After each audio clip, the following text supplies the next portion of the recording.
దేవుని యొక్క వాక్యంలోనికి వెళ్ళిపోదాం. గడిచిన ఇందాక రాయని చెప్పినట్టుగా సండే స్కూల్ ప్రోగ్రాం 22 అనగా ఫ్రైడే సాయంకాలము ఇక్కడ జరిగింది. దేవుని కృపను బట్టి చాలా అద్భుతంగా దేవుడు జరిగించాడు. ఓన్లీ సంఘంలోని బిడ్డలనే ఏర్పాటు చేసుకున్నాం. అది యాక్చువల్గా విబిఎస్ అనబడదు. విబిఎస్ అంటే అవుట్ సైడ్ పిల్లలు కూడా ఆహ్వానించాను. అయితే అదే రోజు నేను ఒక పాస్టర్స్ ఫెలోషిప్ గ్రూప్లో ఉన్నాను. ఆ ఫెలోషిప్ గ్రూప్లో ఒక మెసేజ్ వచ్చింది. ఏమని వచ్చిందంటే, ఈ పరిస్థితులు బాగున్నాయి. ఒక సండే స్కూల్లో ఎవరో ఒక అబ్బాయిని తీసుకొస్తే అబ్బాయి పేరెంట్స్ కంప్లైంట్ ఇచ్చారు, మత మార్పిడి చేస్తున్నారు అని పోలీస్ స్టేషన్కి కంప్లైంట్ ఇచ్చారు. సో దినాలు చాలా భయంకరంగా ఉన్నాయి. ఆలోచన నిజంగా మంచిదే.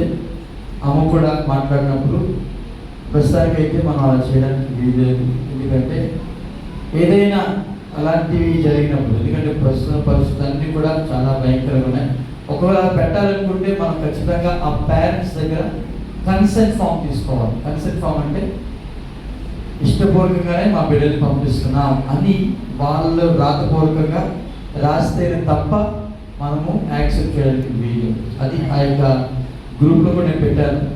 సో అటువంటి పరిస్థితులు బట్టి ఓన్లీ సంఘం వాటికి మాత్రమే నేను ఏర్పాటు చేసిన ఆ యొక్క చిల్డ్రన్ ప్రోగ్రాంలో ప్రతి ఒక్కరు కూడా మీ యొక్క బిడ్డలు తీసుకొచ్చారు. అందులో బట్టి మీ అందరికీ కూడా వందనాలు తెలియజేస్తున్నాం. God bless you. దేవునికి మహిమ కలుగును గాక. హల్లెలూయా, హల్లెలూయా. ఈరోజు నా యొక్క అంశం ఏంటంటే, positioning your self for the blessings of God. దేవుని ఆశీర్వాదాల కొరకు, దేవుని ఆశీర్వాదాల కొరకు. చాలా చైర్స్ ఖాళీగా ఉన్నాయి. వెనకాల ఉన్న వాళ్ళు ముందుకు వచ్చేసారు. ఒక 2 minutes టైం ఇస్తాను.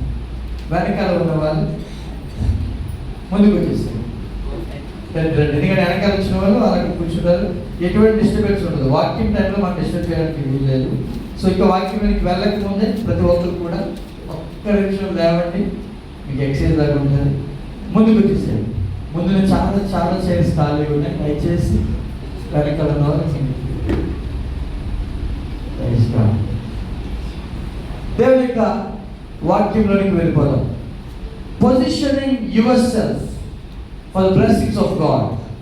దేవుని ఆశీర్వాదాల కొరకు మిమ్మల్ని మీరు సిద్ధపరచుకోవడం. దేవుని ఆశీర్వాదాల కొరకు మిమ్మల్ని మీరు సిద్ధపరచుకోవడం. చదువుదామా? The Gospel of Matthew chapter 6 verse number 33. మత్తయి సువార్త 6వ అధ్యాయము 33వ వచనంలో ఈ విధంగా రాయబడింది. కాబట్టి మీరు ఆయన రాజ్యమును నీతిని మొదట వెదుకుడి, అప్పుడు అవన్నీ మీకు అనుగ్రహింపబడును. Matthew chapter 6 verse number 33 says, but seek first the kingdom of God and his righteousness, and all these things shall be added to you. దేవుని వాక్యం చెప్తూ ఉంది, ఆశీర్వాదములను మనం పొందుకోవాలి అంటే ఏమి చేయాలో దేవుని వాక్యంలో యేసు ప్రభువు ఈ విధంగా తెలియజేస్తున్నాం. కాబట్టి మీరు ఆయన రాజ్యమును నీతిని మొదట వెతుకుడు. But seek first the kingdom of God. First అనే మాట మీరు అండర్లైన్ చేసుకోండి. మొదట. చాలా మంది వారి జీవితంలో యేసయ్యకు స్థానం ఇస్తారు, ఖచ్చితంగా ఇస్తారు, ఇవ్వను అంటున్నా. కానీ మొదట ఇవ్వరు. ఉదయం లేచిన వెంటనే ఆ రోజంతా కూడా వారి పనుల్లో బిజీ ఉంటారు, కానీ దేవుని వాక్యం చదువుతారు. ఎప్పుడు చదువుతారు తెలుసా? అంతా అయిపోయిన తర్వాత పడుకునే ముందు చదువుతారు. అంటే ఎప్పుడు ఇస్తున్నారు దేవునికి సమయము? మొదట లేదు, ఆఖరి. But Bible says seek first the kingdom of God and his righteousness. మొదట ఆయన రాజ్యమును నీతిని మొదట వెతుకుడి. ఇంగ్లీష్లో ఏమంటారు మొదట అనే మాటని? ఫస్ట్ కదా, FIRST. ఈ ఐదింటికి కూడా ఒక్కొక్క మాటకి ఎఫ్ అనే మాటకి ఏంటంటే ఫైనాన్సెస్, అంటే ఆర్థికములు. ఆర్థికములో దేవునికి మొదటి ఇవ్వాలి. అంటే అర్థం ఏంటి? మనకు వచ్చే రాబడి అంతటిలో ప్రథమ ఫలము ఎవరికి ఇవ్వాలి? దేవునికి ఇవ్వాలి. మొదటి చాలా మంది ఇస్తారు కానీ ఆకరణ ఇస్తారు. ఆకరణ కాదు దేవుడు కోరేది. Is asking first. రెండవదిగా ఐ అనగా ఇంట్రెస్ట్. మనందరికి కూడా ఇంట్రెస్ట్ ఉంటాయి. ఏదో ఒకటి చేయాలి. ఆ ఇంట్రెస్ట్ అన్నిటిని కూడా ఎక్కడికి తీసుకురావాలి? దేవుని యొక్క సన్నిధిలోకి తీసుకురావాలి. దేవుణ్ణి మొదటిగా ఉంచాలి. మన ఆసక్తి, తెలుగులో ఏమంటారంటే ఇంట్రెస్ట్ అంటే ఆసక్తి. నువ్వేమి చేయాలనుకున్నా ప్రభువు దగ్గర నీవు దాన్ని ఉంచినప్పుడు ఏమవుతుంది? దేవుడు దాన్ని ఆశీర్వదిస్తాడు. మూడవదిగా ఆర్ అనగా రిలేషన్షిప్స్, అనగా సంబంధాల్లో కూడా ఎవరిని ఉంచాలి? మొదటిగా దేవుణ్ణి ఉంచాలి. తర్వాతే దేవుడు ఆ సంబంధాన్ని, ఆ రిలేషన్షిప్ని ఆయన బలపరుస్తాడు. లేదు పర్వాలేదు, నేను నా భార్య చక్కగా ఉన్నాము, దేవుడు అక్కర్లేదు అనుకుంటే కొన్ని రోజులుగా ఆ బంధం ఏమో తెలుసా? ఏమవుతుంది? 3 ప్యాంటుల త్రాడు త్వరగా తెగిపో. బట్ ఒకవేళ 2 ప్యాంటుల త్రాడు అయితే ఖచ్చితంగా ఒక రోజు లూజ్ అవుతుంది. Relationships. And then fourth one is schedules. పనులలో మనకి చాలా పనులు ఉంటాయి, మనం చాలా పనులు చేస్తాం. కానీ ఆ పనులన్నింటిలో ముందుగా మనము దేవునికి ఏ పని ప్రారంభించినా ఫస్ట్ ప్రే అండ్ స్టార్ట్. దేవునికి ప్రార్థన చేసి ఆ పనిని ప్రారంభించు. ఆ పనంతటిని కూడా విజయవంతంగా, సక్సెస్ఫుల్గా దేవుడే అనుగ్రహిస్తాడు. గట్టిగా దేవునికి స్తోత్రం చెప్తామా? నువ్వు మెడికల్ టెస్ట్కి వెళ్దాం అనుకున్నావు, ప్రే చేసి వెళ్ళు. ప్రే చేసి నువ్వు వెళ్ళినంత మాత్రాన ఒకవేళ అవన్నీ నార్మల్గా వస్తాయి అని నేను చెప్పను, లేకపోతే నార్మల్గా రావు అని కూడా చెప్పను. నార్మల్గా వచ్చినా రాకపోయినా సమాధానాన్ని దేవుడు అనుగ్రహిస్తాడు. గట్టిగా దేవునికి స్తోత్రం చెప్తామా? స్కెడ్యూల్స్ అనగా పనులలో, మనం చేసే ప్రతి పనులలో దేవుణ్ణి మొదటిగా ఉంచాలి. ఆఖరిది చాలా మంది చేయరు, టీ అనగా ట్రబుల్స్. సమస్యలలో కూడా దేవుణ్ణి మొదటిగా ఉంచాలి. ఫైనాన్సెస్, ఆర్థిక పరిస్థితుల్లో, ఇంట్రెస్ట్, ఆసక్తిలో, రిలేషన్షిప్స్, సంబంధాలలో, స్కెడ్యూల్స్, పనులలో, ట్రబుల్స్ అనగా సమస్యలలో కూడా. నీకు ఒక సమస్య వచ్చింది, నీకు ఒక ఇబ్బంది వచ్చింది, ఆ సమస్య నీవు జటిలమైన సమస్యగా ఉంది, నీవు దాన్ని తీర్చలేకపోతున్నావు. ఏం చేయాలి? ఆ సమస్యని దేవుని సన్నిధిలోకి తీసుకెళ్ళాలి. దేవుని ఎదుట ఆ సమస్యను ఉంచినప్పుడు ఆ సమస్యలన్నీ కూడా మార్చగల శక్తిమంతుడు నజరేయుడైన యేసుక్రీస్తు ప్రభువారు. గట్టిగా దేవునికి స్తోత్రం చెప్తామా? అయితే దేవుని ఆశీర్వాదాలు పొందుకునే బదులు శాపములను పొందుకునే వారముగా ప్రజలుంటూ ఉన్నారు. ఈరోజు నా అంశం అదే. దేవుని ఆశీర్వాదాలు పొందుకోవాలంటే there is a position you should stand. ఒక స్థితిలో నువ్వు నిలబడితేనే దేవుడు ఆశీర్వాదం పొందుకోగలరు. ఆ స్థితిలో లేకుండా నువ్వు వేరే స్థితిలో ఉంటే దేవుని ఆశీర్వాదం పొందుకోలేవు, కానీ దేవుని యొక్క శాపమును పొందుకుంటా. ఈరోజు ఒక విషయాన్ని నీకు చెప్పాలని ఆశపడుతున్నాను. బైబిల్లో ఒక చాప్టర్ ఉంది, ఒక అధ్యాయం ఉంది. ఏంటంటే a chapter on human impatience and leadership burnout, అనగా మానవ అసహనం మరియు నాయకత్వపు అలసట అనే ఒక టాపిక్ మీద ఒక అధ్యాయం ఉంది. మానవ అసహనం. ఆ అధ్యాయం అంతా మీకు అదే కనబడుతుంది. ఆ ప్రజలందరూ కూడా అసహనం వ్యక్తం చేస్తారు. ఆ ప్రజల్ని నడిపిస్తున్న నాయకుడు కూడా అలసిపోతాడు, అలసట. ఆ చాప్టర్ అంతా కూడా కనబడుతుంది. తెలుసా ఏ చాప్టర్? నిర్గమకాండం. Very good. ఇంకా అంటే నిర్గమకాండం కరెక్ట్ కాదండి. ఇంకా వెరీ గుడ్. ఎందుకంటే మీరు బాధపడకూడదండి. ఓకే, ఇంకొక చాప్టర్. Very good. నిర్గమకాండము మంచి గెస్ చేశారు. నాయకుడు అనగానే మీరు మోషే అన్నారు, ఇశ్రాయేలు ప్రజలు. కరెక్ట్. కానీ ఒక అధ్యాయం అంతా కూడా మీరు చదివితే చాలా చాలా ఆసక్తిగా ఉంటారు. ఆ ప్రజలందరూ కూడా అసహనం వ్యక్తం చేస్తారు, హ్యూమన్ ఇంపేషన్స్. అంతేకాదు నాయకత్వపు అలసట. అందులో మోషే చాలా బర్న్అవుట్ అయిపోతాడు, అలసిపోతూ ఉంటాడు. ఆ అధ్యాయం ఏదో కాదు, the book of numbers chapter 11, సంఖ్యాకాండం 11వ అధ్యాయం తెరుద్దాం. ప్రతి ఒక్కరు కూడా దేవునికి వాక్యం తెరవండి. సంఖ్యాకాండము 11వ అధ్యాయము. ఈ అధ్యాయంలో కొన్ని మాటలు మనం ధ్యానం చేసుకోవడానికి మనం ముందుకు వెళ్దాం.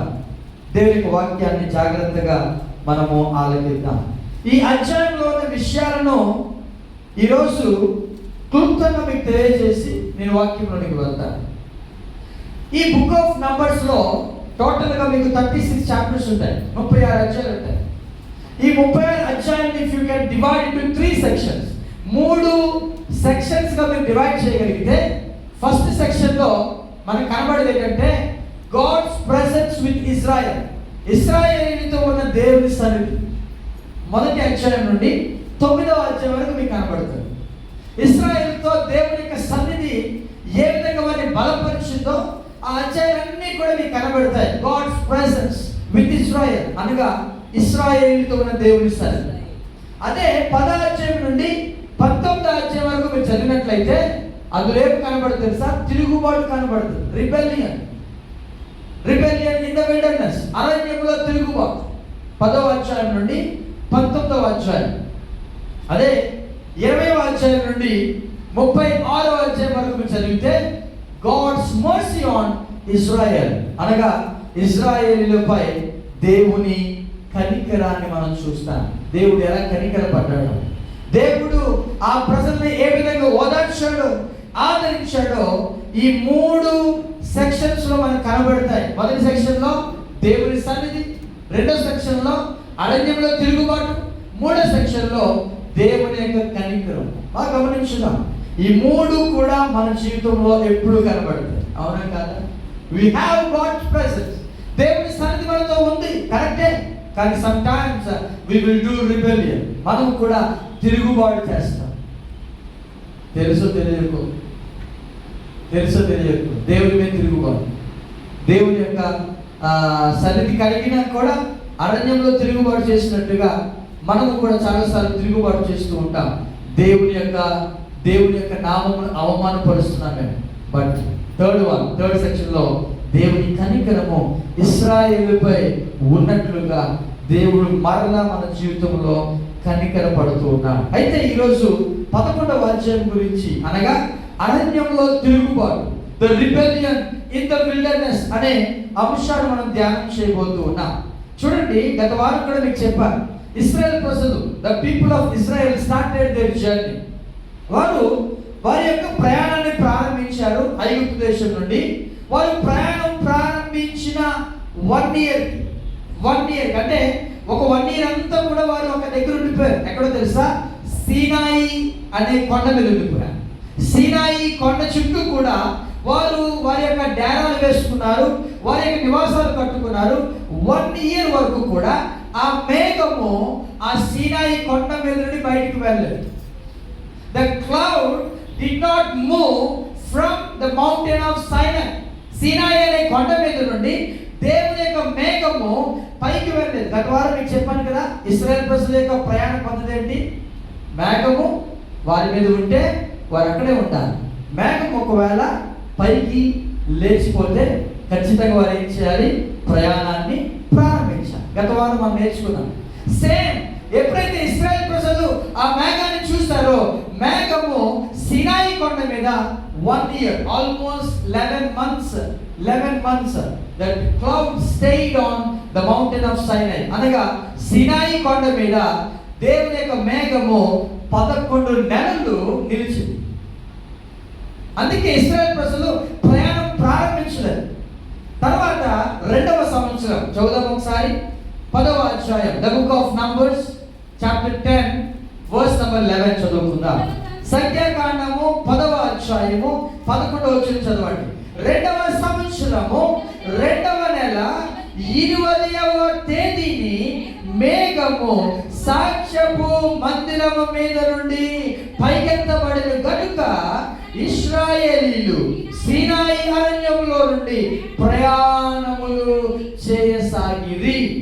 Now it came to pass on the 20th day of the 2nd month in the 2nd year that the cloud was taken up from above the tabernacle tabernacle of the testimony, and the children of Israel set out from the wilderness of Sinai on their journeys. ఎప్పుడండి వారు ప్రయాణాన్ని ప్రారంభించారు?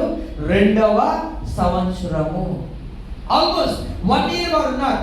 ఒకసారి ఆలోచిద్దాం, ఎందుకండి pastor గారు అంత క్లియర్గా 2వ సంవత్సరము, 3వ సంవత్సరం, 4వ సంవత్సరం అని అంత క్లియర్గా చెప్తున్నారంటే, చాలాసార్లు మనం కూడా ఆలోచిస్తాం కదా, ఎందుకు ఇన్ని నెలలు పట్టింది?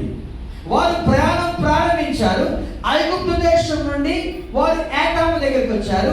ఏతాములో they had this cloud of pillar, మేఘ స్తంభము, అగ్ని స్తంభము వారు పొందుకున్నారు. ఆ తర్వాత రెడ్ సీ దాటారు, ఎర్ర సముద్రం దాటారు. దాటిన వెంటనే వారు ఎక్కడికి వచ్చారు తెలుసా? సీనాయి అరణ్యంలోకి వచ్చారు. సీనాయి కొండలు. ఆ సీనాయి కొండ మీద ఆల్మోస్ట్ 1 year వరకు కూడా వారు బయటికి మూవ్ అవ్వలేదు. ఎందుకని మేఘం అక్కడ, ఎందుకు మేఘం ఉంచాడు దేవుడు అక్కడ? ఆయన సన్నిధి ఉంది. ఎందుకు దేవుని సన్నిధి అక్కడ 1 year వరకు ఉంచాడు? వితిన్ ఒక 2 months ఉండి తర్వాత బయలుదేరొచ్చు కదా. చాలాసార్లు మనం కూడా ముందుకు వెళ్ళిపోవడానికి ఇష్టపడుతూ ఉంటాం. దేవుని కొరకు కనిపెట్టే అటువంటి ఆలోచన మనకి రాదు. చాలాసార్లు we won't wait upon God.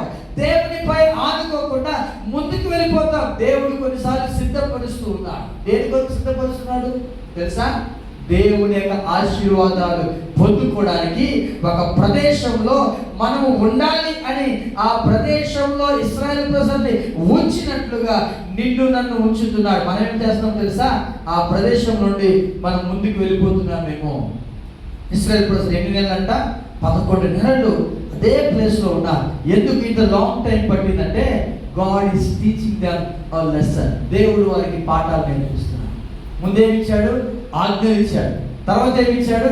ఆ మందిరాన్ని కట్టే పద్ధతి ఇచ్చాడు. ఇదంతా కూడా 1 year లో మోషేతో మాట్లాడుతున్నప్పుడు సీనాయి కొండ మీదే ఆ యొక్క పాఠాలన్నీ కూడా ఇశ్రాయేల్ నేర్చుకున్నారు. తర్వాత వారి ప్రయాణాలు ప్రారంభించారు. గమనించండి, ఒక ప్రదేశంలో దేవుడు ఉంచాడంటే అర్థం ఏంటో తెలుసా?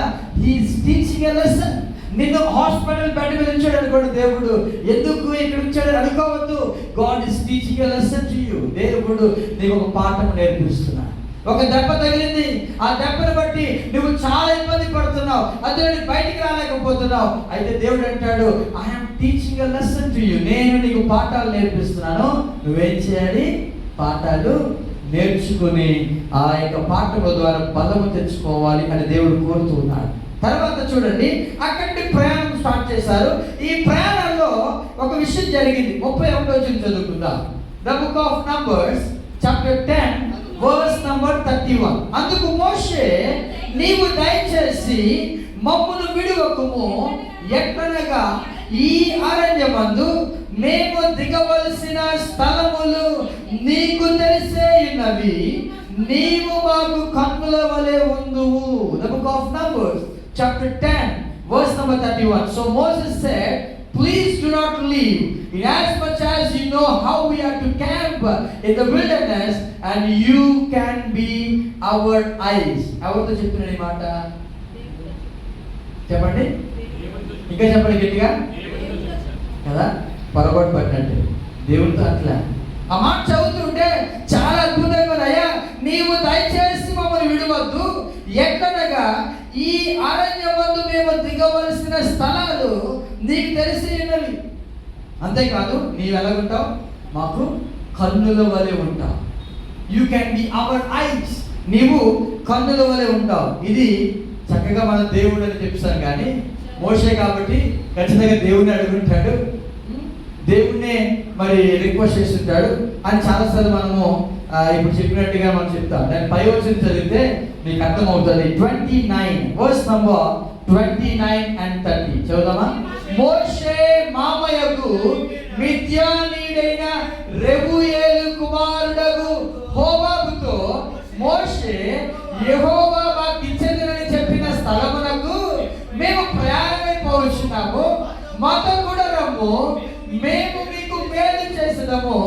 యెహోవా ఇశ్రాయేలీయులకు తాను చేయబోవు మేలు గురించి వాగ్దానం చేసిననగా, అందుకతడు నేను రాను, నా దేశములకును నా వంశస్థులకు వెళ్ళుదునను. Verse number 29. Now Moses said to Hobah, the son of Reuel, the Midianite, Moses' father-in-law, we are setting out for the place of which the Lord said, I will give it to you. Come with us, and we will treat you well, for the Lord has promised good things to Israel. And he said to him, I will not go, but I will depart to my own land and to my relatives. చెప్పండి ఇప్పుడు ఎవరికి ఈ మాట? ఇందాక చెప్పుకున్నాం కదా, నీవు మాకు కన్నుల వలె ఉంటావు, ఈ దిగవలసిన స్థలాలన్నీ నీకు తెలుసు, మాతో కూడా రమ్ము అని మోషే రిక్వెస్ట్ చేశాడు. ఒక మాట అన్నాడు. ఎవరితో అన్నాడు? మరి ఇందాక దేవుడు అన్నాడు, ఇందాకేమో దేవుడితో అన్నారు. చాలాసార్లు మనం వాక్యాన్ని చదువుతున్నప్పుడు ఎలా చదవాలంటే, ఒక వచనం చదివేసి ఆ వచనం తీసేసుకుని దాన్ని బట్టి మనం చేయడం కాదు. మనం ఎలా చదవాలంటే, ఆ వచనం యొక్క పైనే ఉంది, ఆ వచనం తర్వాతే ఉంది, ఈ వచనాలన్నీ కూడా మనం తీసుకుంటేనే అది సంపూర్ణమైన దేవుని యొక్క వాక్యం. దేవునికి స్తోత్రం చెప్దామా? అందుకే యెషయా గ్రంథంలో ఒక మాట రాయబడింది, దేవునికి వాక్యం అంట ఒక దగ్గర తీసేసుకుని ఇదే నా వాక్యం అని అనుకోవడానికి వీలేదంట. ఇక్కడ కొంత వస్తుందంట, అక్కడ కొంత వస్తుందంట. చదవండి ఒకసారి Isaiah, the book of Isaiah chapter 28. చదవండి ఒకసారి. యెషయా గ్రంథము 20 ఒక మాట రాయబడుతుంది. 28వ అధ్యాయం చాప్టర్ 28 వర్స్ నంబర్ 13. 13వ వచనం చదువుదామా? నత్తివారి పెదవుల చేతను అన్య భాషతోను ఈ జనులతో మాట్లాడుచున్నాడు, అయినను వారు విననొల్లరైరి. కావున వారు వెళ్ళి వెనుకకు మొగ్గి విరగబడి చిక్కుబడి పట్టబడినట్లు ఆజ్ఞ వెంబడి ఆజ్ఞ, ఆజ్ఞ వెంబడి ఆజ్ఞ, సూత్రము వెంబడి సూత్రము, సూత్రము వెంబడి సూత్రము, కొంత ఇచ్చట కొంత అచ్చట యెహోవా వాక్యము మీకు వచ్చును. గమనించండి. But the word of the Lord was unto them precept upon precept, precept upon precept, line upon line, line upon line, here a little and there a little, that they might go and fall backward and be broken and snared and taken. గమనించండి. మనము దేవుని యొక్క ఆజ్ఞ వెంబడి ఆజ్ఞ అంట, దేవుని యొక్క వాక్యము సూత్రం వెంబడి సూత్రము, కొంత ఇచ్చట. అందుకే వాక్యం చెప్తున్నప్పుడు మీకు కొన్నిసార్లు యెషయా గ్రంథం తీయమంట, కొన్నిసార్లు మత్తయి సువార్త తీయమంట, కొన్నిసార్లు అప్పుడు ఎప్పుడు డౌట్ రాలేదా, ఎందుకంటే పాస్టర్ గారు మొత్తం బైబిల్ అంతా కూడా ఇక్కడ అక్కడ అంటే, బైబిల్లో దేవుడు ఎలా రాయించాడంటే కొంత ఇచ్చట, దానికి రిలేషన్గా మరొకటి వాక్యం ఉంటుంది కదా, అది మరొక దగ్గర ఇలాగ ఒక్కొక్కటి అన్నీ కూడా క్రోడీకరించి దేవుడు తన యొక్క వాక్యాన్ని మనకి దయచేస్తాడు. అందుకే ఒక భాగం చదివేసి దేవుడు నాతో మాట్లాడుతున్నాడు అని అనుకోవడానికి వీలు. దేవుడు మాట్లాడుతున్నాడు, ఇదే చేయమన్నాడు, అది చేయమన్నాడు. No no no, you should take everything. ప్రతిదీ కూడా తీసుకోవాలి. దేవుడి మీద ఏం మాట్లాడుతున్నాడో, యెహోవా వాక్యము మీ యొద్దకు వచ్చును అని దేవుని వాక్యం తెలియజేస్తుంది. ఇప్పుడు చూడండి, మోషే ప్రయాణాన్ని ప్రారంభించాడు. మోషే తన యొక్క ప్రయాణాన్ని స్టార్ట్ చేసినప్పుడు వారు ఇప్పుడు ఎక్కడ ఉన్నారంటే అరణ్యంలో ఉన్నారు. ఇప్పుడు వారిని నడిపించడానికి పగలేమో మేఘస్తంభం ఉంది, రాత్రేమో అగ్నిస్తంభం ఉంది. ఆ రెండు కూడా దేవుని యొక్క సన్నిధి ద్వారా నడిపించబడుతున్న మోషే ఇప్పుడు ఒక వ్యక్తి దగ్గరికి వెళ్ళి ఏమని అడుగుతుందో తెలుసా? అయ్యా, మేము దిగవలసిన ప్రదేశాలు నీకు తెలుసు, మేము వెళ్తున్న ఈ యొక్క అరణ్యం అంతా కూడా నువ్వు ఎరిగినవాడు, కాబట్టి మాతో కూడా రమ్ము అని ఒక వ్యక్తిని అడుగుతున్నాడు. He is asking a man to lead us, మమ్మల్ని నడిపించు అని ఒక వ్యక్తిని అడుగుతున్నాడు. ఎందుకండి అడుగుతున్నాడు? ఎందుకండి మోషే ఆ మాట పరిశుద్ధాత్మ ఎందుకు రాయించాడు? దాన్ని స్కిప్ చేసేసి మోషే పూర్తిగా దేవుని మీదే ఆధారపడ్డాడు అని చెప్పకుండా, మోషే ఒక మనిషిని నాతో కూడా రమ్ము, మేము మీకు మేలు చేస్తాము, ఈ అరణ్యంలో మేము దిగవలసిన స్థలాన్ని తెలిసేదని. అంటే దేవుడికి తెలియదా అని అర్థమా? బాగా గమనించండి. దీని అర్థం ఏంటో నేను ఎందుకో ఈ 11వ అధ్యాయం చదువుతున్నప్పుడు దేవుడు ఆ పై వచనాలు చదవమని ఎప్పుడైతే నేను స్టడీ చేస్తున్నప్పుడు, ఈ వారం అంతా స్టడీ చేస్తున్నప్పుడు దేవుడు ఇచ్చిన కొన్ని మాటలు మీకు తెలియజేయాలని ఆశపడుతున్నా. బాగా గమనించండి. We are in the. మనం ఎక్కడున్నామంటే లోకంలో ఉన్నాం. లోకంలో 2 విషయాలు చేయాలి. ఏంటంటే దేవుని మీద ఆధారపడాలి, 2 మనుషులను. బాగా గమనించండి. ఇక్కడ హోబాబు అనే వ్యక్తి మోషే దగ్గరికి అడుగుతున్నాడు, అయ్యా మాకు మీరు సహాయం చేయండి. ఎందుకు ఒక మనిషిని రిక్వెస్ట్ చేస్తున్నాడు? దేవుడే కదా పూర్తిగా. మనందరికీ తెలుసు 5,000 మంది కూడుకున్నారు యేసయ్య యొక్క మీటింగ్లో. ఆ 3 రోజుల మీటింగ్ జరిగింది, చాలా అద్భుతంగా జరిగింది. ఆఫ్టర్ 3 days, 3 రోజుల తర్వాత వారికి ఆకలిగా ఉంది. శిష్యులు అన్నారు, అయ్యా ఇప్పటికి ఎన్ని రోజులు అయింది? 3 రోజులు అయింది, వీళ్ళని పంపించాడు. ఎవరిని? వీళ్ళని పంపించాడు. ఎందుకంటే వీళ్ళు ఆకలితో అలమటిస్తూ ఉన్నారు. వీళ్ళు వెళ్ళి ఏదైనా కొనుక్కుంటా అని అన్నప్పుడు యేసయ్య ఏమన్నాడు తెలుసా? మీరే వారికి ఆహారం పెట్టినాను. అయ్యా ఎక్కడ తెస్తాం, ఎక్కడికి కొని తెస్తాం?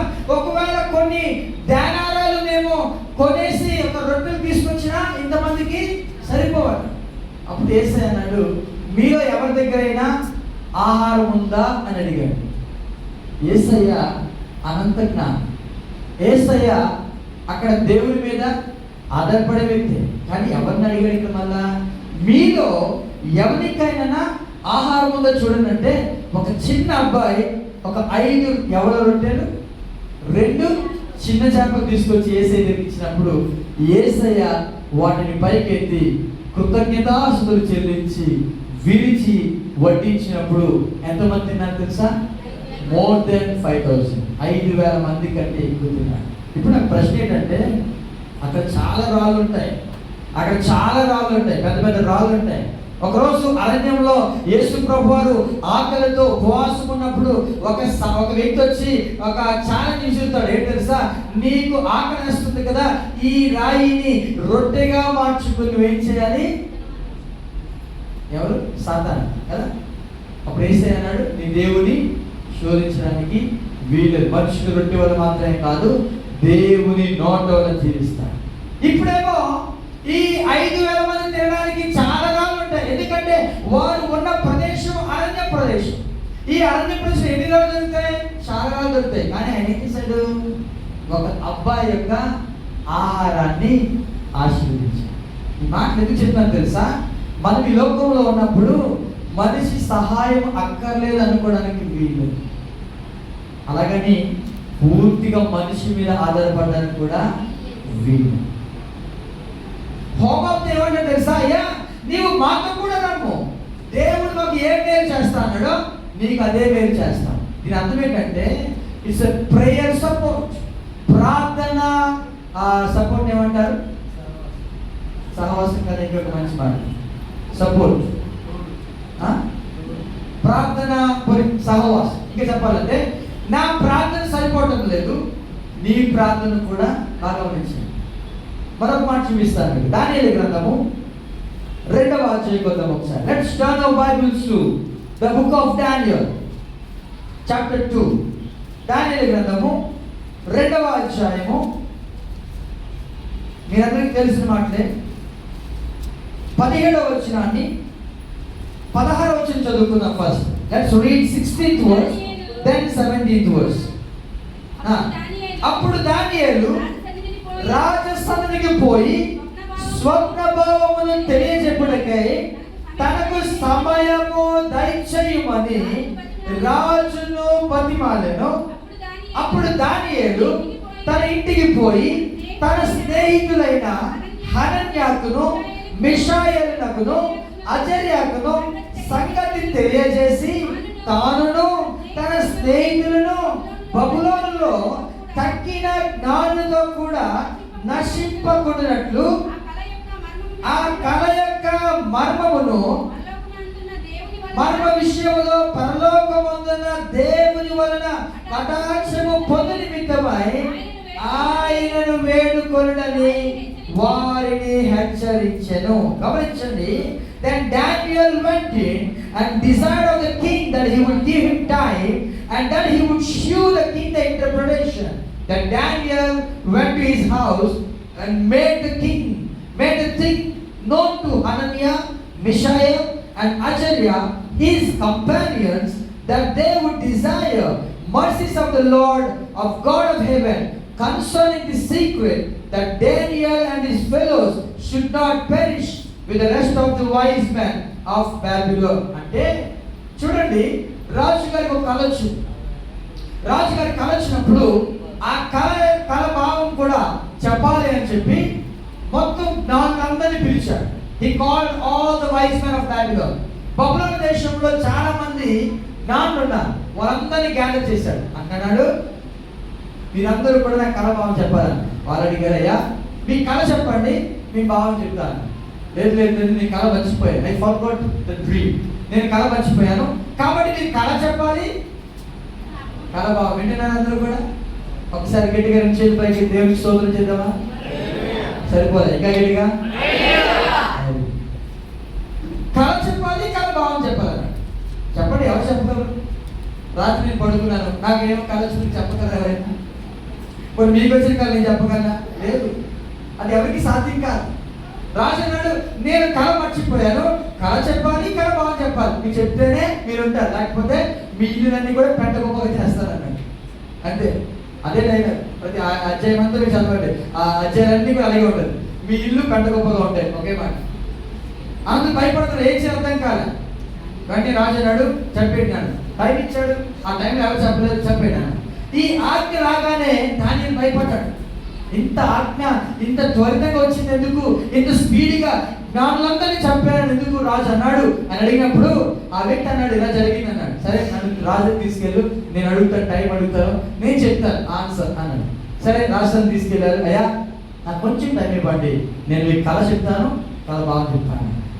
ఆ ప్లేస్లో మనం ఉంటే ఏం చేస్తాం సార్, రాజు దగ్గరికి వెళ్తాం, అయ్యా కొంచెం టైం కావాలి, నేను మీకు చెప్తానని చెప్పి ఇంటికి వస్తాం. ఇంటికి వచ్చిన తర్వాత ఒకవేళ నీకు పెళ్ళి అయి ఉంటే నువ్వు భార్యగా నువ్వు లోపల కూర్చుని ఏమంటే తెలుసా, భర్తతో ఏమండి మీరు బయటకు వెళ్ళిపోండి, పిల్లలతో మీరు ఆటలాడడానికి వెళ్ళిపోండి, ఇక ఎవరు ఉండొద్దు, ఇప్పుడు నేను ప్రార్థన చేయబోతున్నాను, నేను ఇప్పుడు దేవుడి దగ్గరికి వెళ్ళబోతున్నా. బాగా గమనించండి, మనం ఏం చేస్తాం తెలుసా, ఏ సపోర్ట్ వద్దు, నేను ఒక్కడే ప్రార్థన చేసుకుంటా, నేను ఒక్కడే పొందుకుంటా. ఇలాంటి ఆలోచన దానియేలుకి లేదు. లోపలికి వచ్చాడు, ఆచార్య దగ్గరికి వెళ్ళాడు. ఆచార్య నువ్వు వంట చేయి, అదే మిషల్ ఏమన్నది, ఆచార్య ఇలారా, మిషల్ ఇలారా, హనన్ ఇలారా. రాజుగారు కళ వచ్చిందంట, కళ చెప్పాలి, కళ బాగుంటుంది, మోకరిద్దాం, అందరం కూడా మోకరిద్దాం, రండి. ఇది మానవ సహాయాన్ని కోరుకోవడం కాదు, ఇదేంటంటే ప్రేయర్ సపోర్ట్. ఏంటంటే చెప్పండి ఒకసారి, ప్రార్థన సహకారం. సహవాసం, సహకారం. ఈ రోజుల్లో చాలా మంది క్రైస్తవులు ఎలా జీవిస్తారు చెప్పమంటారా, నేను ఒక్కనే ప్రార్థన చేస్తాను, నాకు ఏ సహకారం వద్దు, నేను ఒక్కనే చేసుకుంటాను, దేవుడు చేస్తాడు, ఏ సహకారం వద్దు. చూడండి, మనుషులు అంటే అన్యుల సహకారం కాదు మనం కోరేది. ఎవరి సహకారం కోరదు తెలుసా, దేవుని బిడ్డల సహకారం. నీ ప్రార్థన సపోర్ట్ అనేది, నీ ప్రార్థన అనేది బలము లేదేమో, నువ్వు ఒక పెద్ద బండరాయిని ముందుకు తీసుకెళ్ళి ఆశపడుతున్నావు, అది మీది క్యాన్సర్ కావచ్చు, లేకపోతే జటిలమైన సమస్య కావచ్చు, అప్పుల సమస్య కావచ్చు. You cannot do it alone. నీవు ఒక్కడవే చేయలేవు. ఏం కావాలి నీకు? ప్రార్థన సహకారం. యేసయ్య ఆ యొక్క గిన్నె పట్టుకొని, అయ్యా తండ్రి ఈ గిన్నె నా నుండి తొలగించు, ఆయనను నా ఇష్టం కాదు నీ చిత్తమే సిద్ధించని ప్రార్థన చేసి ఎక్కడికి వచ్చాడు తెలుసా? చెప్పండి, ఎక్కడికి వచ్చాడు? కృష్ణుడి దగ్గరికి వెళ్ళి వారు ఏమైనా బలపరుస్తారేమో అని ఆశతో నాతో పాటు ప్రార్థన చేయాలి అని అడిగాడు. ఆయన అడిగి అక్కడికి వెళ్ళాడు, కానీ వారు ఏం చేస్తారు? నిద్రపోతూ. మోషే అడుగుతున్నాడు, అయ్యా ఈ అరణ్యంలో దిగవలసిన స్థలాలన్నీ నీకు తెలుసు కదా, why don't you join with us? మాతో పాటు ఎందుకు నీవు రాకూడదు? నువ్వు అలా వస్తే దేవుడు మాకు ఏదైతే మేలు చేస్తానన్నాడో ఆ మేలు నీకు కూడా వస్తాయి, నీకు కూడా వర్తిస్తాయి. ఈరోజు ఉపవాస ప్రార్థనలో చాలా మంది మిస్ అవుతున్నారు. ఈ సత్యం మీకు తెలిస్తే ఏ ఉపవాస ప్రార్థన కానీ, ఏ కాటేజ్ మీటింగ్ కానీ యు విల్ నెవర్ లీవ్. ఏది కొన్ని విడిచిపెట్టం. ఎందుకో తెలుసా? అది సహకారం అందిస్తుంది. నీ సమస్యలన్నిటికి కూడా సహకారాన్ని దేవుడే అనుగ్రహిస్తాడు. గట్టిగా దేవుడికి స్తోత్రం చెప్తామా? అందుకే బైబిల్ చెప్తుంది, మనందరం ఒకరు ఏం చేయాలంట? దేవుడు అన్నాడు ఉపవాస ప్రార్థనకి ఎవరెవరు రావాలంట? పిల్లలు రావాలి, చిన్న బిడ్డలు రావాలి, పాలు తాగే బిడ్డలు రావాలి, పెద్దవాళ్ళు రావాలి, వృద్ధులు రావాలి. ప్రతి ఒక్కరూ కూడా దేవుని మందిరానికి వచ్చి ఏం చేయాలంట? ఉపవాస దినము ప్రతిష్ఠించుకోవాలి. గట్టిగా దేవునికి స్తోత్రం చెప్తామా? మనం ఏం చేస్తాం? నేను ఎంత చాలు ఉండిపోతే నేను ఒక్కనే వెళ్తాను. ఎవరిని మీరు ఉండిపోయి, మీరు బాగా అరిసిపోయారు, ఈ రోజంతా అరిసిపోయి మీరు రావద్దు, మీరు ఉండిపోయి రెస్ట్ తీసుకోండి. నేను ఒక్కదాన్ని వెళ్ళి ఏం చేస్తాను? కాలేజ్ మీటింగ్లో వెళ్తాను. లేదా నువ్వు రావద్దులే, నేను ఒక్కనే వెళ్తాను, నేను బైక్ మీద వెళ్ళిపోతాను, నువ్వు రావద్దు. ఎన్నిసార్లు మనము ఇలాంటి మాటలు మాట్లాడాలి? దేవుని యొక్క మేలు వాళ్ళకు వద్దా? దేవుని యొక్క మేలు కుటుంబానికి కావాలి అంటే, దేవుని యొక్క ఆశీర్వాదం కుటుంబానికి కావాలంటే దేవుడు కోరేది తెలుసా? You should ask the support from godly people. దేవుని ప్రజల దగ్గర మనం ఏం చేయాలి తెలుసా? మన యొక్క ప్రార్థన అవసరాన్ని చెప్పాలి, చెప్పాలి. దేవుని యొక్క ప్రజలే ఎవరైతే నువ్వు అండర్స్టాండింగ్ ఉండాలి, అందరికీ కాదు, మళ్ళా దేవుని యొక్క ఆలోచన కలిగిన వారు, దేవుని యొక్క భారము కలిగిన వారు, వారికి వెళ్ళి అయ్యా నీవు మాతో కూడా రా, నీవు మాతో కూడా ఈ అరణ్యంలో దిగాల్సిన ప్రదేశాన్ని తీసుకువెళ్ళు అనే ఒక సహకారాన్ని దానియేలు ఏ విధంగా కోరుకున్నాడో. నేను ఒక్కనే ప్రార్థన చేస్తాను అనలేదు దాన్ని. నాతో పాటు మీరేం చేయాలా? చెప్పండి, నాతో పాటు మీరేం చేయాలా? 18వ వచనంలో ఆ మాట రాయబడింది, తానును తన స్నేహితులను బబులోనులో తక్కిన జ్ఞానులతో కూడా నశింపకుండానట్లు మీరందరూ కూడా ఏం చేయాలా?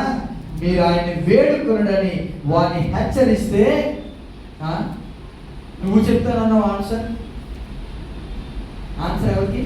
దానియేలు కదా, దానియేలు నువ్వు చెప్తానన్నాడు కదా, నువ్వు చెప్తావు ఆన్సర్, మాకు కాదు. ఇప్పుడు మేము ప్రార్థన చేసినా దేవుడు నీకు బయలుపరుస్తాడు, మాకు బయలుపరచడు. మేము ప్రార్థన చేయండి అనలేదు వాళ్ళు. రండి ప్రార్థన చేయండి. ఆ కింద ఉంటుంది వచ్చిన 19వ వచనం చదివితే, అంతటా రాత్రి అందు దర్శనము చేత ఆ మర్మము దానియేలునకు బయలుపరచబడింది. ఎవరికి బయలుపరచబడింది? అజర్య కాదు, హనన్య కాదు, మిషాయేలు కాదు. కానీ వాళ్ళ యొక్క ప్రార్థన సహకారము ఎవరికి దొరికింది తెలుసా?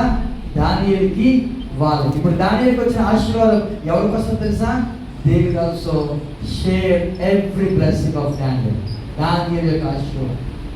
ఈరోజు మనం ఎంతమంది ఇటువంటి ఆలోచన కలిగి జీవిస్తున్నాం? సహకారం ఉందా? ప్రార్థన సహకారం ఉందా? ఒక్కదాన్ని వెళ్ళిపోదాం అనుకున్నావా? ఒక్కదాన్ని పల్లగా వెళ్ళిపోదాం అనుకున్నావా? You don't need any help. ఇది నేను అడుగుతున్నాను, ప్రభువా మోషే మనుషుల మీద ఆధారపడి కాదా అంటే కాదు. ఆ వ్యక్తి ఎవరో తెలుసా? ఇంతకి అక్కడ చదివాను, మోషే మామయ్యకు ఎవరండి? రెగూయేలు కుమారుడు హోబాబు. ఎవరో కాదు ఆ వ్యక్తి. మోషే తన యొక్క భార్య యొక్క అన్నయ్య. మోషేకి పెళ్ళైనప్పుడు ఎక్కడికి వెళ్ళాడు? ఏ ప్రాంతానికి వెళ్ళాడు? మిద్యాను అనే ప్రాంతానికి వెళ్ళాడు. మిద్యాను అనే ప్రాంతంలో ఒక యాజకుడు ఉన్నాడు. ఆ యాజకుడి పేరు రెగూయేల్. రెగూయేల్ ఇక్కడ ఉంది, కానీ మరొక దాంట్లో ఏముంటుందంటే జత్రో అని ఉంటుంది. ఇత్రో ఈ పేర్లన్నీ ఒకటే. ఓకే, మోషే మామయ్య అయిన ఈ రెగూయేల్ యొక్క కుమారుడు హోబాబు. రెగూయేలుకి 7 కూతుళ్ళు ఉన్నారు. ఈ 7 కూతుళ్ళలో మొదటి కూతురు ఎవరంటే సిప్పోరా, మోషే యొక్క భార్య. ఈ సిప్పోరా మాత్రమే మనకు కనబడతారు, మిగతా ఈ 6 యొక్క కుమార్తెల పేరు కనపడదు. కానీ మనకి నిర్గమకాండంలో కుమార్తెలే ఉన్నట్టుగా చూపిస్తారు, కానీ సంఖ్యాకాండం వచ్చేసరికి అదే వ్యక్తికి మిద్యానీయుడైన రెగూయేలు యొక్క కుమారుడు హోబాబు అనే వ్యక్తి ఉంటాడు. ఈ వ్యక్తి ఎందుకు నేను ఆలోచన చేశాను, ప్రభా ఎందుకు ఈ వ్యక్తితో ఇంతగా మోషే ఒక రిక్వెస్ట్ అడుగుతున్నాడంటే, ఈ హోబా ఎవరో తెలుసా? ఒక కాపర్, మంద కాపర్. ఈ వ్యక్తి ఏం చేశాడంటే అరణ్యంలన్నీ తిరిగాడు. ఈ కాపర్ ఏం చేస్తాడంటే, కాపరిగా ఉన్న వ్యక్తి ఈ మందని కాచేవారు ఉంటారు కదా, వాళ్ళకి అన్ని ప్లేసులు తెలుసు. ఇక్కడికి వెళ్తారు, అక్కడికి వెళ్తారు, ఆ ప్లేస్ అన్ని తిరిగేస్తారు. అరణ్యంలో వాళ్ళు తిరిగే ప్లేస్ అంతా కూడా ఎక్కడ తీసుకెళ్తారు? అరణ్యంలో. ఎందుకని? అరణ్యంలో పచ్చిక ఉంటుంది. ఈ పచ్చికను తినడానికి ఈ మందంతా కూడా తీసుకెళ్తూ ఉంటారు. అలాగా హోబాబు అరణ్యమంతా తెలిసిన అటువంటి హోబాబు అనే ఒక బలమైన కాపరితో మోషే అడుగుతున్నాడు, అయ్యా మాతో పాటు రా. ఈరోజు కొంతమంది ఉంటారు, వారు కనబడరు బయటికి, కానీ వారి ప్రార్థన శక్తి ఉంటుంది. ఆ ప్రార్థన బలమైన కార్యాలు చేస్తారు. గట్టిగా దేవునికి స్తోత్రం చెప్తాను. బిల్లీ గ్రహాం గారు, ఇవాంజలిస్ట్ బిల్లీ గ్రహాం, ఆయన మీటింగ్లో ఎప్పుడు కూడా కొన్ని లక్షల మంది కూడుకునేవారు, కొన్ని లక్షల మంది వచ్చేసేవారు.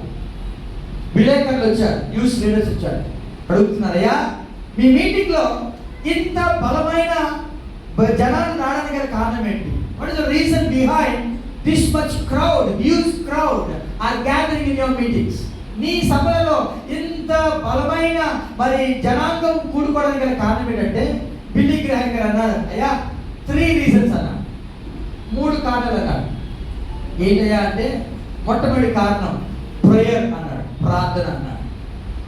సరే వాళ్ళు తగడగా నోట్ చేసుకుంటున్నా. రెండవ కారణం ప్రార్థన అన్నాడు. మళ్ళా సెకండ్ ఆల్సో ప్రేయర్. వాటిని వాళ్ళు రాసుకున్నారు. అయ్యా మూడో కారణం చెప్పండి. మూడో కారణం కూడా ప్రార్థనే అన్నాడు. మా యొక్క టీంలో కొంతమంది స్త్రీలు ఉన్నారు. నేను ప్రసంగించినప్పుడు వారు ఏం చేస్తారంటే ప్రేయర్ చేయడం మొదలు పెడతారు. నేను ప్రసంగిస్తున్నప్పుడు లేకపోతే ఈ మీటింగ్ కోసము భారంగా ఈ యొక్క మీటింగ్ బాగా జరగాలని, దేవుని యొక్క ఆత్మ బలముగా దిగి రావాలని ప్రేయర్ టీం, ఎవరైనా చెప్పండి గట్టిగా, ఎవరు? Prayer team. వీరు ప్రార్థన చేస్తూ ఉంటారు. ఆ ప్రార్థన బట్టి దేవుడు బలమైన కార్యాలు చేస్తాడని బిల్లీ గ్రహాం గారు చెప్పారు. మీకు అర్థమైందా? ఆయనే వాక్యం చెప్పుకొని, ఆయనే ప్రార్థన చేసుకొని, ఆయనే బలమైన మీటింగ్ పెట్టి, ఇది కాదు నేనే వెళ్తాను మోషే, ఇదిగో నేనే నడిపిస్తాను వీళ్ళందరినీ కూడా దేవుడు. అందుకే ఒక దగ్గర అంటాడు, అయ్యా నేనేమన్నా వీళ్ళని కన్నానా? అది అవన్నీ చూపిస్తాను నెక్స్ట్ వీక్ లో. ఆ వాక్యం ఉంటుంది సంఖ్యాకాండంలో 11 చెప్పాను కదా, లీడర్స్ బర్న్ అవుట్. ఆ యొక్క నాయకత్వము అలసైపోయాడు కదా. ఆ మోషే అంటాడు, అయ్యా నేనేమన్నా వీళ్ళని కన్నానా? నువ్వు ఒక్కరిని తీసుకెళ్ళిపోతావేంటి అని అడుగుతాడు దేవుడు. చూడండి, మోషే ఒక్కడే, ఇగో నేను నాకు అన్ని తెలుసు నేను తీసుకెళ్ళిపోతా అంటలేదు. ఒక వ్యక్తి దగ్గరికి వెళ్ళి is requesting the prayer support, ప్రార్థనా సహకారాన్ని కోరుతూ ఉన్నాడు. అయ్యా మా కనుల వాగులే ఉంటావు, మమ్మల్ని నడిపించేవాడుగా ఉంటావు, దేవుడు నడిపిస్తాడు, నీవు కూడా మాతో పాటు. ఈరోజు ఎంతమంది ఈ ఆలోచన కలిగి ఉన్నారు? ఒక కాటేజ్ మీటింగ్కి వెళ్తున్నప్పుడు నేను అర్థమేంటి తెలుసా? మనము కూడా వారితో పాటు, వారి ప్రార్థన సరిపోవటంలే, వారి యొక్క సమస్యలకు వారు ఎంత ప్రార్థన చేసినా ఆ సమస్యలు ఏమవుతున్నాయి? అలాగే ఉంటున్నాయి. నువ్వు వెళ్ళావనుకో, ఆ ప్రార్థన ద్వారా ఆ యొక్క సపోర్ట్ ఇస్తున్నప్పుడు, సహకారం ఇస్తున్నప్పుడు ఆ జటిలమైన ప్రతి సమస్యను వెరగొట్టే దేవుని యొక్క హస్తాన్ని మనం చూడగలుగుతాం. గట్టిగా దేవునికి స్తోత్రం చెప్తామా? అందుకేనండి బతిమాలుతూ ఉంటాం, కాటేజ్ మీటింగ్కి రండి, ఉపవాస ప్రార్థనకి రండి. స్త్రీల సమాజానికి ఎంతమంది స్త్రీలు ఉన్నారు? మరి మీరు ఎంతమంది కూడుకుంటున్నారు? శుక్రవారం ప్రార్థనలు ఎంతమంది కూడుకుంటున్నారు? జ్ఞానవంతురాలు తన ఇల్లు అంటే సంఘం కూడా, సంఘాన్ని కట్టాలన్న జ్ఞానవంతురాలు. అందుకే స్త్రీల సమాజం ఉంటుంది ప్రతి సంఘంలో, పురుషులు కూడికి కనపడుతుంది. ఎందుకని? స్త్రీలు కట్టగలరు. ఎంతటి భారమైన దాని మీద మోపడానికి ఆ యొక్క స్త్రీలు ఏం చేస్తారంటే, వారు ప్రార్థన చేస్తున్నప్పుడు బలమైన కట్టడాలు స్త్రీలు కట్టగలరండి. ప్రార్థన సహకారం. మోషే అంటున్నాడు, అయ్యా మా కనుల వల్ల ఉంటావు, మాతో పాటు రమ్ము. ఇది మానవ సహకారం కోరడంలే, ఇదేంటంటే ప్రార్థన సహకారం.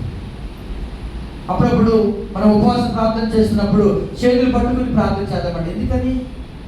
ఎందుకని నువ్వు చేతులు పట్టుకుని ప్రార్థన చేస్తున్నప్పుడు ఒక సంఖ్యలు ఇవ్వాలి. అదేమో తెలుసా, ప్రార్థన ఆ యొక్క సంఖ్యలు ఏదైతే లోక సంబంధమైన సంఖ్యలు ఉన్నాయో, లేకపోతే శాపము సంబంధమైన సంఖ్యలు ఉన్నాయో, ప్రతి సంఖ్యలు ఈ ప్రార్థన సంఖ్యల ద్వారా దేవుడు వెరగొట్టినట్లుగా మనం ఒకరితో ఇలా ఒకరు చేయి పట్టుకుని ఏం చేస్తామని ప్రార్థన చేస్తాం. హోమం తగ్గుతున్నాడు. అయ్యా మాతో కూడా నాకేదో వచ్చి చదవండి. 30 సంఖ్యాకాండము 10వ అధ్యాయము 31వ వచ్చింది చదవండి. అందుకు మోషే, నీవు దయచేసి మమ్మల్ని విడువకుము, ఎట్టనగా ఈ అరణ్యమందు మేము దిగవలసిన స్థలములు నీకు తెలిసే ఉన్నవి, నీవు మాకు కన్నుల వలె ఉందువు. చూడండి, మరియు నీవు మాతో కూడా వచ్చిన యెడల యెహోవా మాకు ఏ మేలు చేయునో ఆ మేలును బట్టి మేము నీకు మేలు చేయుదుము. గమనించండి, ఆగ ప్రార్థన నేనైతే నాకేమొస్తుంది, ఉపవాస ప్రార్థన నేనైతే నాకేమొస్తుంది అనుకోవద్దు. ఖచ్చితంగా ఆ వాళ్ళకి ఏదైతే మేలు దేవుడు చేయబోతున్నాడో అదే మేలు దేవుడు నీకు చేస్తాడు. అదే మేలు. అందుకే మోషే రిక్వెస్ట్ చేస్తున్నాడు, నీవు మాతో వచ్చిన యెహోవాకు ఏ మేలు చేయనో అదే మేలు మేము కూడా నీకు చేస్తాము రా అని అడిగినప్పుడు అప్పుడు ఆ వ్యక్తి వారితో పాటు వచ్చినట్టుగా మనం చూస్తాం.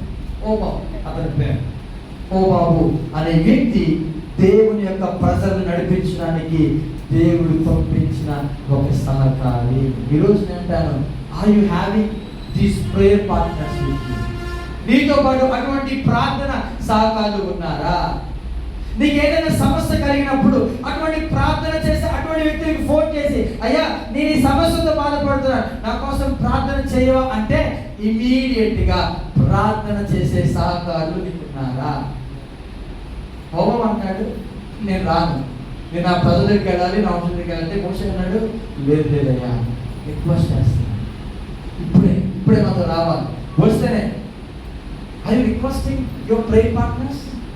నీకున్న ప్రార్థన సహకారులు వారంటారు, ఈరోజు ఒక పని ఉంది నాకు అవ్వదు అంటే, లేదమ్మా ఒక్క 5 నిమిషాలనే ప్రార్థన చేయి, దేవుడు నీ ప్రార్థన ద్వారా నా ప్రతి సమస్య కూడా తొలగించబోతున్నాడు అనే విశ్వాసం. ఈరోజు ఇది మనుషులను నమ్ముకోవడం కాదు, ఇదేంటంటే దేవుని యొక్క ప్రార్థన సహకారులు కలిగి ఉంటున్నారు. చాలా మంది జీవితాల్లో ఎందుకు సమస్య నుండి వారు బయటికి రాలేకపోతే చెప్పమంటారా? They don't want any prayer supporters in their life.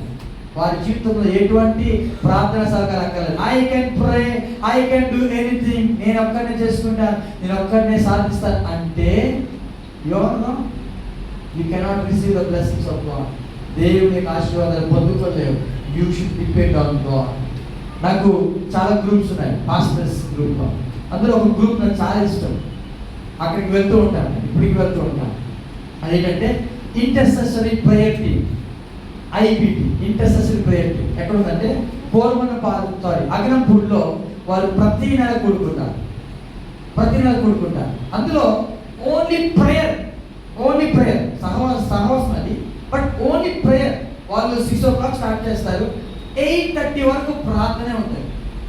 8:30 to 9 half an hour మాత్రమే వాక్యం కూడా ఉంటుంది, ఒక 10 నిమిషాలు వాక్యం, then again closing prayer. 6 to 8:30 2.5 hours they only prayer.